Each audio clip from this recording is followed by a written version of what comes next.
Another top story today, this weekend, and it's about the looming strike by the teachers in the wake of a one-week notice that was issued by the National Union of Teachers, Secretary General Wilson Sossion. Many teachers have indicated that they will adhere to that earlier plan to stay away from schools from the 1st of September. This is if the government fails to implement the 50 to 60% pay hike ordered by the Labour and High Courts and upheld by the Supreme Court.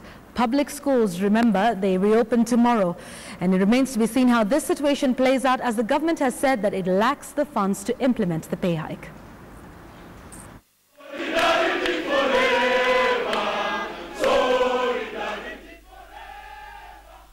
KNUT Secretary General Wilson Sossion has issued a one-week strike notice. It's been a very tough fight.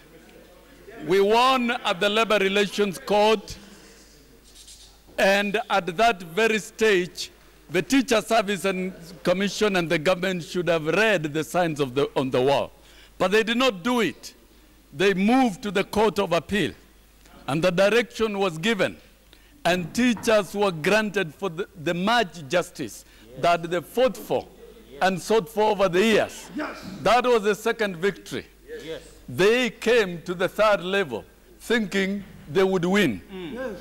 But now, the truth has been unveiled. We've won 3-0 against them.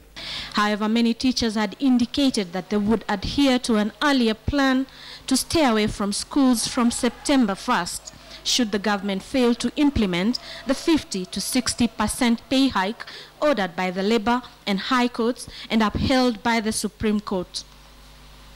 Jubilation rented the air at the Supreme Court Monday morning, a different tune this time round. They finally won. Application dated 3rd August 2015 is disallowed. The applicant shall bear the cost of the first and the second respondents, while the third and the fourth respondents shall bear their own cost. And these are our orders. Find that this court lacks jurisdiction to entertain an application challenging the exercise of discretion by the Court of Appeal under Rule 52B of that court's rules of 2010, there being neither an appeal nor an intended appeal pending before the Supreme Court.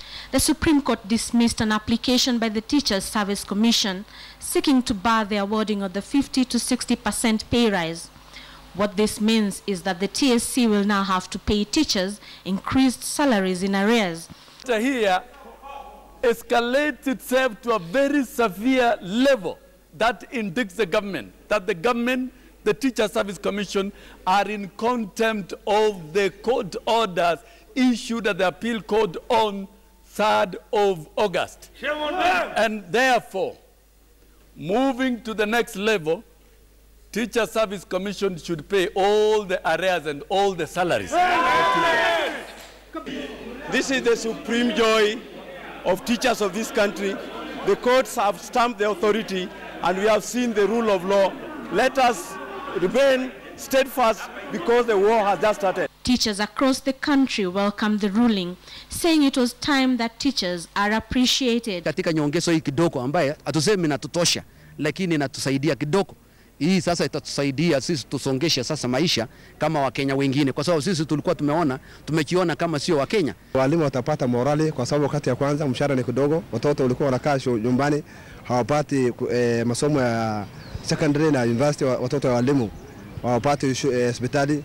Sasa kama sisi tumepata hii ushindi, angalau kidogo utasaidia sisi. The Labour Court had ruled that teachers be awarded the pay rise effective 1st of August, a ruling that was upheld by the Court of Appeal and now favoured by the highest court in the land. Now it's up to the TSC to effect the pay rise days after it disbursed August payments to teachers' accounts. So will it be the mother of all strikes at the onset of the school third term, the most important term of a school year, and particularly for final year candidates for the national examinations? Ellen Wanjiru, KTN News.